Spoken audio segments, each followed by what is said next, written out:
इस सभागार में उपस्थित सभी शिक्षिका बहन और भाई साहब की मुलाकात हुई।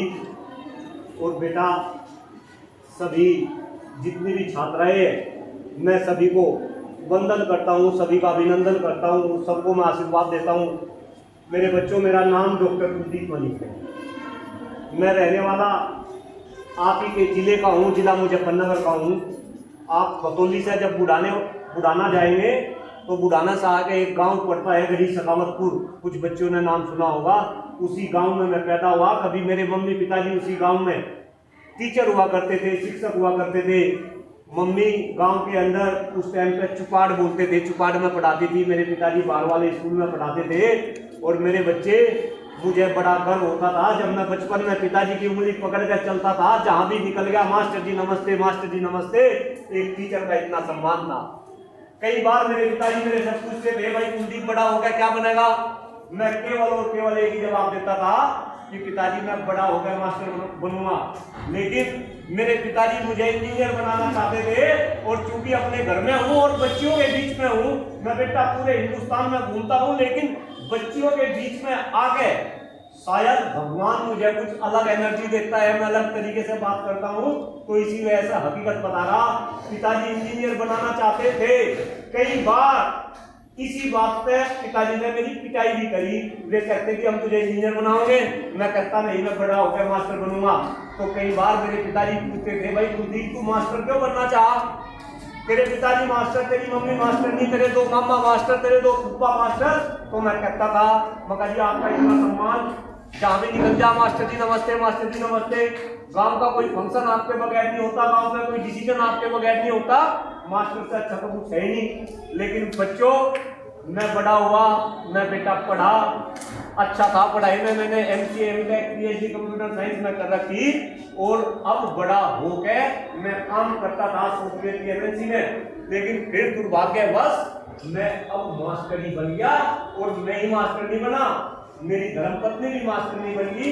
फिलहाल वर्तमान में मैं ग्रेट नोएडा के अंदर IPS इंजीनियरिंग कॉलेज में प्रोफेसर हूँ। मेरी धर्मपत्नी डॉक्टर प्रियंका मलिक अमेठी यूनिवर्सिटी में प्रोफेसर है। लेकिन बच्चों, बात यही खत्म नहीं होती। बात यहाँ से शुरू होती है कि हम देश के लिए, समाज के लिए 4 मुद्दों पर काम कर रहे हैं। वे मुद्दे हैं और बहुत ही गंभीर मुद्दे हैं, या मैं कहूँ देश की 4 समस्याओं को लेकर हम काम कर रहे हैं। वे समस्या है, पहली समस्या है हमारे देश का खराब होता हुआ पर्यावरण। दूसरी समस्या है हम सभी का खराब होता हुआ स्वास्थ्य। तीसरी समस्या है इस देश की बद से बदतर होती शिक्षा व्यवस्था। और चौथी समस्या है इस देश की बढ़ती हुई जनसंख्या। इनको लेकर बेटा हम पूरे हिंदुस्तान में घूम रहे, जगह जगह आंदोलन भी कर रहे।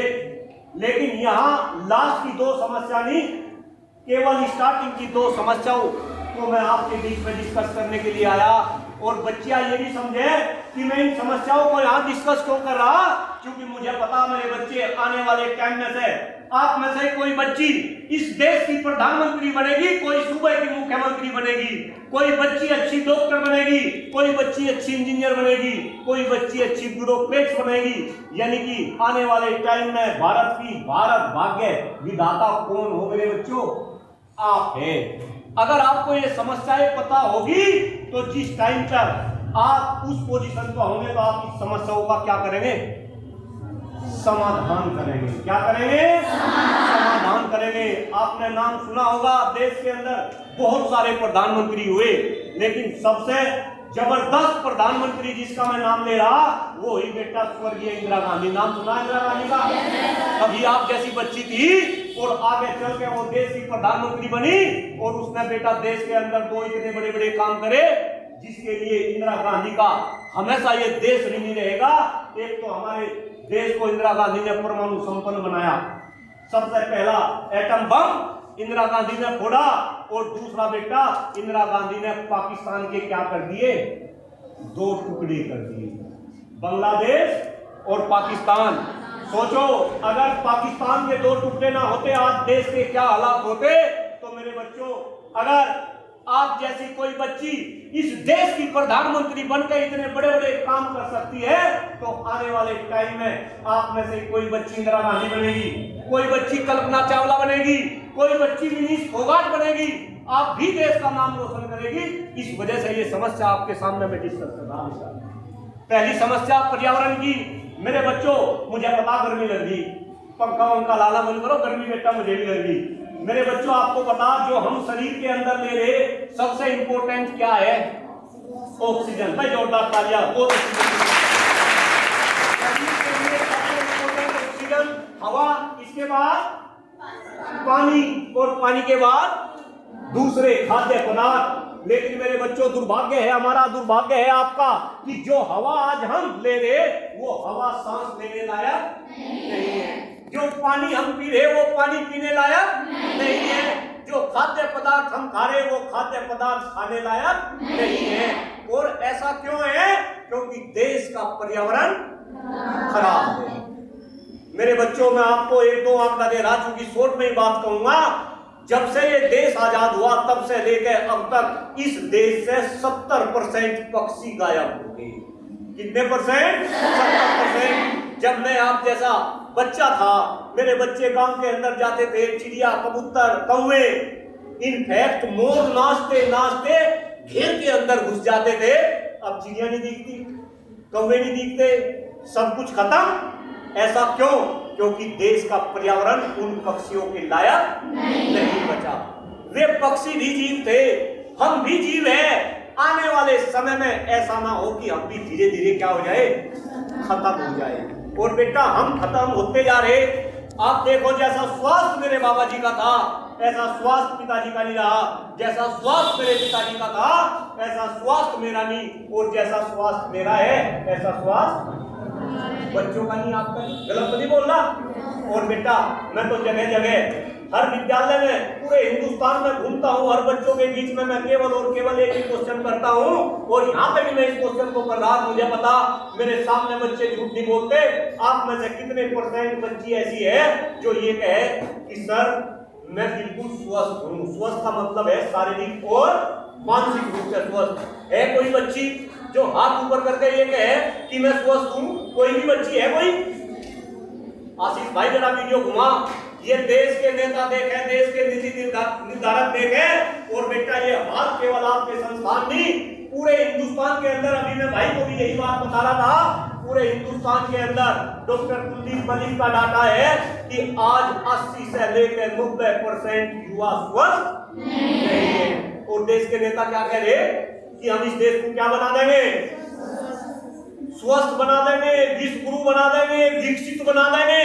अभी 15 अगस्त को देश के प्रधानमंत्री आदरणीय नरेंद्र मोदी जी ने ये बात लाल किले के प्राचीर से बोली कि ये देश हम 2047 तक विकसित बना देंगे। ये देश नेताओं के कहने से विकसित नहीं बनेगा। अगर इस देश को विकसित कोई बनाएगा तो वो कौन बनाएंगे बेटा? आप बनाएंगे। और आप कब बनाएंगे? जब आपको शुद्ध पानी मिलेगा, शुद्ध हवा मिलेगी, शुद्ध खाद्यान्न मिलेगा और आपका शरीर स्वस्थ होगा। यानी कि बच्चे कहीं ना कहीं इस बात को समझ गए होंगे कि अगर हमें अपना शरीर को स्वस्थ रखना है तो भी हमें पर्यावरण को क्या करना? बचाना है बेटा। बात सारी समझ आ रही? पक्का? एक वर्ड होता है इंग्लिश के अंदर AQI। क्या होता है? AQI। कौन बच्ची बताएगी AQI का मतलब? AQI बोले तो हाँ, बोलो बोलो बोलो। बोली बेटा, सही बोल रही, बोलो बोलो बेटा, बोलो। हाँ, एयर क्वालिटी इंडेक्स। क्या नाम बच्ची का? भाई जोरदार तालियां। एयर क्वालिटी इंडेक्स क्या होता है? एयर क्वालिटी इंडेक्स हवा की शुद्धता को नापने का एक जरिया होता है, एक यंत्र होता है। जैसे टेम्परेचर लेते हैं ना बॉडी का, बता देता है। ऐसे ही आप AQI जब हम नापेंगे तो AQI बता देता है हवा की शुद्धता। वो AQI हमेशा 50 से नीचे रहना चाहिए। किससे नीचे? 50 से। लेकिन दुर्भाग्य है हमारा, दुर्भाग्य है आपका कि हिंदुस्तान का AQI कभी भी 50 से नीचे नहीं रहता। और नवंबर, दिसंबर, जनवरी, फरवरी में तो ये AQI 400 के पार चला जाता है और सांस लेना भी इस देश में दुर्भर हो जाता है। लेकिन कोई नेता बात नहीं करता, देश के नागरिक बात नहीं करते। देश की जो युवा बच्चियां हैं, जो बच्चे हैं, उनको AQI का मतलब नहीं पता। जब मेरे बहुत सारे दोस्त विदेशों में है बेटा, हिंदुस्तान से बाहर है। जब वे दोस्त हिंदुस्तान में आते हैं तो सबसे पहले फोन करके ये पूछते हैं कि कुलदीप भाई AQI कितना चल रहा। अगर हिंदुस्तान का AQI 100 से ऊपर है तो बाहर का इंसान हिंदुस्तान में आना पसंद नहीं करता। तो भाई बच्चों, कैसे काम चलेगा? पर्यावरण बचाना पड़ेगा, नहीं बचाना पड़ेगा? AQI को कम करना पड़ेगा। और AQI को कम करने का केवल और केवल एक ही तरीका है कि आपको क्या करने पड़ेंगे? पेड़ लगाने पड़ेंगे। क्या लगाने पड़ेंगे? और पेड़ भी कौन से पेड़? असली पेड़। कौन से पेड़? असली पेड़। असली पेड़ कौन से होते हैं? बरगद, नीम, पीपल। कौन से? बरगद, नीम, पीपल। क्योंकि ये पेड़ सबसे ज्यादा ऑक्सीजन देते हैं, वातावरण को शुद्ध करते हैं। और मेरे बच्चों, मैं आपको ये बात क्यों बता रहा? क्योंकि पिछले 15 साल से मैं भी ये काम कर रहा हूं। और मेरे बच्चों, मैं संख्या नहीं बताता। अगर मैं ये बताने लगूं, कोई बच्ची ये पूछने लगे कि सर आपने अब तक कितने पेड़ लगा दिए, अगर आंसर मिलेगा तो आपको बात बचेगी नहीं कि मैं कितने पेड़ लगा दिए। लेकिन बस मैं आपको इतना कह रहा, आप में से बहुत सारी बच्ची आने वाले टाइम में से 1 2 3 4 बच्ची ऐसी होगी जो 10+2 के बाद ग्रेटर नोएडा जाएगी। ग्रेटर नोएडा पास नहीं है ना? ग्रेटर नोएडा में अगर आप कहीं भी खड़ा होकर देखेंगे, आपको कोई ना कोई बरगद का पेड़ हर जगह नजर आएगा। वो पेड़ बेटा हमने अपने हाथ से लगा रखा और आप जैसे बच्चे बच्चियां उन पेड़ को पालने का काम कर रहे। तो मैं आपसे ये निवेदन कर रहा कि अगर आप ही के बीच से मुजफ्फरनगर से जाके ग्रेटर नोएडा में कोई इंसान ऐसा काम कर सकता है, तो क्या मेरे बच्चों आप यहाँ मुजफ्फरनगर जिले में ऐसा काम नहीं कर सकते? आया ना? अगर मैं असंख्य पेड़ लगा सकता हूँ तो क्या मेरी बच्ची 1 1 2 2 पेड़ नहीं लगा सकती? आया ना? कौन से पेड़? असली पेड़ हो सके ऐसा। और बेटा इसी वजह से मैं लाल मुजफ्फरनगर के हर एक विद्यालय में घूम रहा। मुझे पता आपके विद्यालयों में पेड़ लगाने की जगह नहीं है। मैं हर विद्यालय में 2 2 3 3 पेड़ लगा रहा। अभी सीतासरण में थे, सुबह इंटर कॉलेज में थे। और बेटा मैं तो कितने पेड़ लगा दूंगा। इससे पहले मैं शामली जिले में घूमा। शामली जिले में मैं 1 महीना घूमा। 108 विद्यालय शामली जिले के अंदर है, माध्यमिक और उच्चतर। हर विद्यालय में गया, मैंने बच्चों से बात करी। 108 विद्यालयों में मैंने वहां 1000 के आसपास पेड़ लगाए। लेकिन वे पेड़ मैंने लगाए, उनकी कोई वैल्यू नहीं। मेरे से प्रेरित होकर शामली जिले के 20,000 बच्चों ने कम से कम 10,000 पेड़ अब तक लगा लिए। जबकि शामली जिला तो मुजफ्फरनगर का बच्चा है, शामली में से तो निकल रहा। तो क्या इस जिले के बच्चे बच्ची सब यहाँ को आगे नहीं बढ़ा सकते? हाँ या ना? झूठ नहीं बोलना। कोई बच्ची मेरे सामने झूठ नहीं बोलती। कौन बच्ची मेरा साथ देगी जो 1 2 पेड़ लगा के सिर्फ यहाँ को आगे बढ़ाएगी? हाथ ऊपर करो, देखो यासीन कितनी सारी बच्चियां। भाई वाह, जोरदार मेरी बच्ची है। बेटा ना आपके लिए ताली बजा रहा। अगर आप पर्यावरण बचाओगे तो आपका स्वास्थ्य भी बचेगा। और अगर आपका स्वास्थ्य बचेगा तो ये देश बचेगा। और बेटा अगर पर्यावरण नहीं बचे, आपका स्वास्थ्य नहीं बचे, तो ये नेता कितना ही चिल्लाओ जाओ, ये नेता कब इस देश को कभी भी विकसित नहीं बना सकते। मैं फिर कह रहा हूँ, नेता नहीं बनाएंगे देश को, कौन बनाएगा? आप बनाएंगे। इंदिरा गांधी आप में से बनेगी, कल्पना चावला, विनीत फोगाट, बताना आप में से बनेगी। समझ आ गए दोनों मुद्दे? स्वास्थ्य का मुद्दा समझ आया, पर्यावरण का मुद्दा समझ आया। दोनों मुद्दे आपस में लिंक है। पर्यावरण सही तो स्वास्थ्य सही। बेटा मेरे पिताजी, देखो मैं बड़ा भावुक हो रहा, सबके बीच में ये बात होती नहीं। मेरे पिताजी कैंसर से पीड़ित होकर चले गए। आज घर घर में कैंसर फैल रहा। हिंदुस्तान के अंदर हर बीमारी के सबसे ज्यादा बीमार लोग, कैंसर के सबसे ज्यादा बीमार हिंदुस्तान में, हाइपरटेंशन के सबसे ज्यादा बीमार लोग हिंदुस्तान में, बीपी के सबसे ज्यादा बीमार लोग हिंदुस्तान में, हर बीमारी के सबसे ज्यादा बीमार। और बेटा बच्चों को डायबिटीज हो रही, बच्चों को टेंशन हो रही। टेंशन का टी भी नहीं पता था जब हम बच्चे थे। अब तो जरा सी बात हो कि बच्चा टेंशन में आ गया। क्यों भाई, कहाँ की टेंशन, कैसी टेंशन? सारे कौन से जहाज टूटे हैं? मस्त रहा और सारे के सारे बच्चे। पर्यावरण बचाओ, स्वास्थ्य बचाओ। अब बस थोड़ी सी तीसरी समस्या है हमारे देश की शिक्षा व्यवस्था। इस शिक्षा व्यवस्था के ऊपर भी आपको काम करना पड़ेगा। मेरे बच्चों, आज गरीब का बच्चा पढ़ नहीं सकता, इतनी महंगी शिक्षा होगी, शिक्षक का कोई सम्मान नहीं बच रहा। आपको इसके ऊपर भी जब आप आ गए काम करना पड़ेगा। चौथी समस्या है हमारे देश की बढ़ती हुई जनसंख्या। इसके बारे में भी सोचना पड़ेगा। जितने संसाधन हमारे देश में है उसके अकॉर्डिंग हमारे देश की जनसंख्या मात्र 20 करोड़ होनी चाहिए, लेकिन आज 150 करोड़ हो रही, 7 गुना ज्यादा।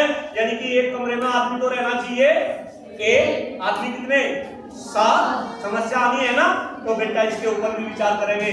मैंने कुछ गलत बोला हो उसके लिए मैं बहनों से क्षमा प्रार्थी हूँ। अदरवाइज एक डॉक्टर कुलदीप मलिक के पर्यावरण बचाने से ये देश का पर्यावरण नहीं बचेगा। हर घर के अंदर हमें क्या पैदा करने पड़ेंगे, पेड़ नहीं, डॉक्टर कुलदीप मलिक पैदा करने पड़ेंगे नहीं करना, पेड़ तो क्या करने पड़ेंगे, लगाने पड़ेंगे। देख लो पसीना मुझे भी आ रहा, गर्मी लग रही ना, लेकिन आनंद आ रहा ना बात में, पक्का इसको आनंद आ रहा है। हाथ ऊपर करो। अरे वाह मेरे बच्चों, आपका बहुत बहुत धन्यवाद। और बेटा इस आशा के साथ बस 1 मिनट अभी ताली बजा रहे थे बच्ची, ताली बजाओ जरा के।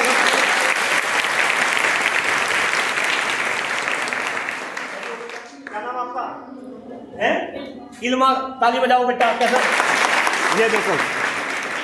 ये देखो बच्ची कैसे ताली बजा रही, ऐसे ताली बजा रही, ऐसे मोदी जी वाली ताली बजा रही। ये ताली बजाने का तरीका नहीं है। ताली कैसे बजाएंगे और बजवा के दिखाऊंगा भी बेटा। ताली कैसे बजाते हैं बेटा?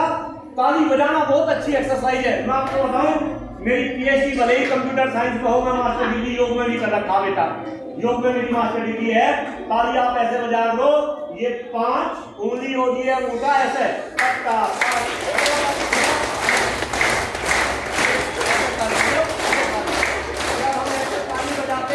हमारी हथेली के अंदर बहुत सारे एक्यूप्रेशर पॉइंट होते हैं।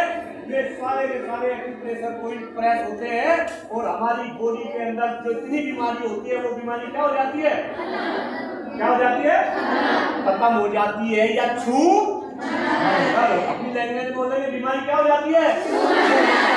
तो अगर बीमारी खत्म करनी तो क्या बजानी पड़ेगी, कैसे,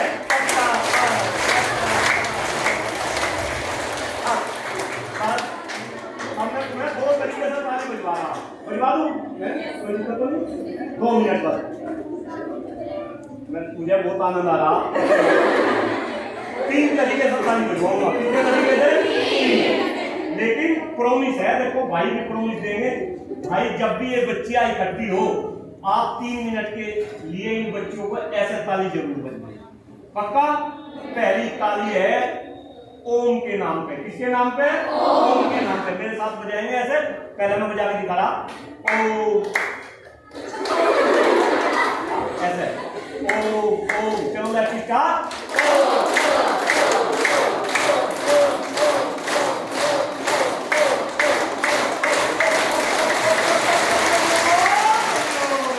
ये ओम के नाम पे। दूसरी ताली है, हंसवाएंगे कभी, दूसरी बार आएंगे। दूसरी ताली है ओम ओम ओम ओम हा हा हा। हो जाएगा जब हम हा हा करेंगे, पूरी लंग्स खुलेगा, पूरा जबड़ा खुलेगा, इसका इफेक्ट हमारे पेट तक जाएगा बेटा। फर्स्ट पूछ रहेंगे, कोई बीमारी आपके नजदीक नहीं आ सकती। एक बार मुझे देखेंगे कैसे बजानी, ओम ओम हा हा हा। अरे मैडम देखना ताली, हाँ ऐसे। चलो ऐसी स्टार्ट, ओम ओम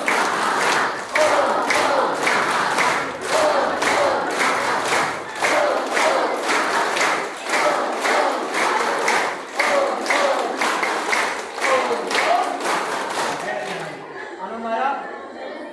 हाँ, अब तीसरी भी बजवा दूं, तीसरी ताली भी बजवा दूं, आया ना? हाथ ऊपर करके बजाओ, बजवा दूं, लेकिन प्रॉमिस करना पड़ेगा बेटा, ये ताली आपको डेली बजानी है। घर में दादा दादी है ना, मम्मी पापा है ना, भाई बहन है ना, खाना खाने के बाद सारे बैठ जाओ 3 मिनट के लिए और क्या बजाओ, ताली बजाओ। देखना जब दादा दादी बुजुर्ग हो रहे ना, है, जब बुजुर्ग दादा दादी ताली बजाएंगे उनको भी आनंद आएगा और वे पूछेंगे कि ये ताली बजानी किसने सिखाई, क्या बताओगे? डॉक्टर कुलदीप मलिक। आशीर्वाद मिलेगा ना, मुझे भी दुआई मिलेगी ना।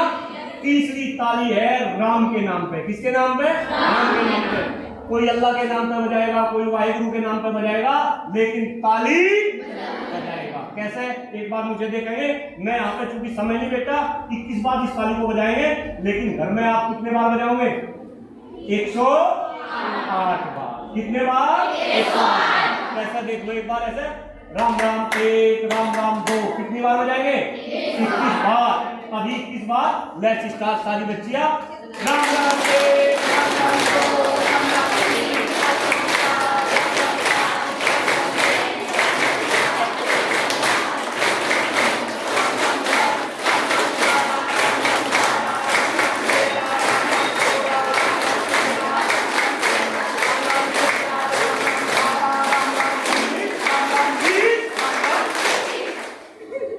बहुत बहुत धन्यवाद सभी बच्चियों का, आदरणीय बहन जी का। प्रधानाचार्य बहन है नहीं, उनसे भी फोन पर बात हुई है, उनका भी धन्यवाद। सभी बहनों का बहुत बहुत धन्यवाद। मैं फिर कह रहा, बेटा मेरा साथ देंगे, इस देश के पर्यावरण को बचाएंगे।